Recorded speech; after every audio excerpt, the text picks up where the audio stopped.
programme. We now move over to Southeast Asia, where the biggest leaders are meeting in Malaysia, and trade tensions and expansion are all on the table. At the first ASEAN summit since US President Donald Trump's tariff shocks, leaders are expected to issue a strong message of concern over unilateral US moves. Malaysia's Prime Minister Anwar Ibrahim opened the summit by praising ASEAN's resilience despite growing global uncertainty. The bloc is looking to strengthen ties with China, the Gulf states and the European Union, part of what analysts call multi-alignment diplomacy. ASEAN won't retaliate against US tariffs but wants to keep talking. Malaysia has even requested a special ASEAN-US summit this year, but so far no reply from Washington. The summit is also focusing on the Myanmar crisis, calling on the junta to honour a peace deal they signed in 2021. And ASEAN may get bigger soon, with East Timor expected to join the bloc by October, after making strong progress towards membership.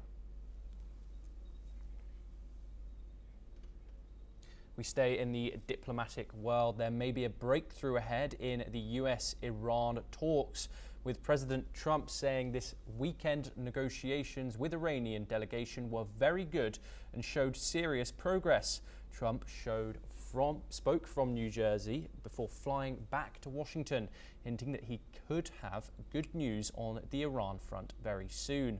The talks took place in Rome, led by US envoy Steve Witkoff and Iranian officials. It was the fifth round of negotiations aimed at curbing Tehran's nuclear program.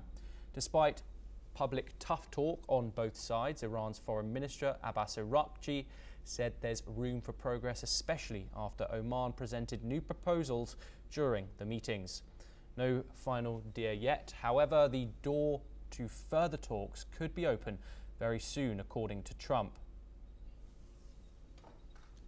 Very importantly, we had some very good talks with Iran yesterday and today, and let's see what happens. But I think we could have some good news on the Iran front. Likewise with Hamas on Gaza.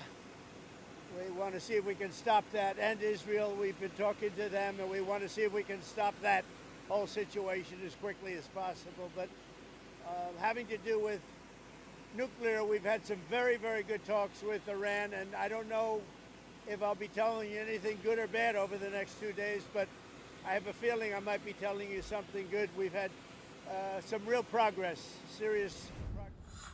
We're happy with the talks with Iran. Will there be another round of talks soon? Very soon. The Iran talks. I can't tell you what's going to happen tomorrow. I can tell you the Iran talks have been going very well. And you said you're unhappy. I'd love that to happen, because I'd love to see no bombs dropped and a lot of people dead. I really would like to see that happen. Now let's turn back to Southeast Asia, where French President Emmanuel Macron is in Vietnam, kicking off a 6-day tour of Southeast Asia. He's pushing his Indo-Pacific strategy as a balanced path between US and Chinese influence. Macron arrived in Hanoi on Sunday night and began today with a visit to a war memorial honouring those who fought French colonial rule. He'll hold talks with President Nguyen Chiong and Vietnam's most powerful figure, Communist Party chief Tu Lam. Macron's focus, strengthening cooperation in energy, defence and transport, and offering a third way that respects trade rules without picking sides.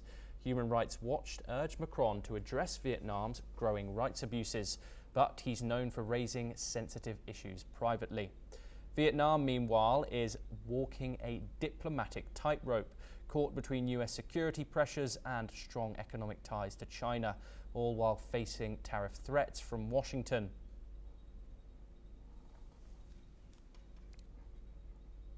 We move on once again. Pakistan's Prime Minister Shehbaz Sharif has thanked Turkish President Erdogan for his resolute support during the recent military standoff with India. The two leaders met in Istanbul on Sunday. Sharif called Pakistan's response an overwhelming victory after 4 days of border fire that killed over 70 people. Turkey urged both sides to avoid war, but openly backed Pakistan after India launched strikes following a deadly attack in Kashmir. Turkish and Pakistani officials, including their foreign and defence ministers, discussed deepening cooperation in energy, transport, defence and the fight against terrorism. Turkey maintains friendly ties with India, but Erdogan's support for Islamabad has sparked boycotts of Turkish products in some Indian cities. Well, that's all we have time for.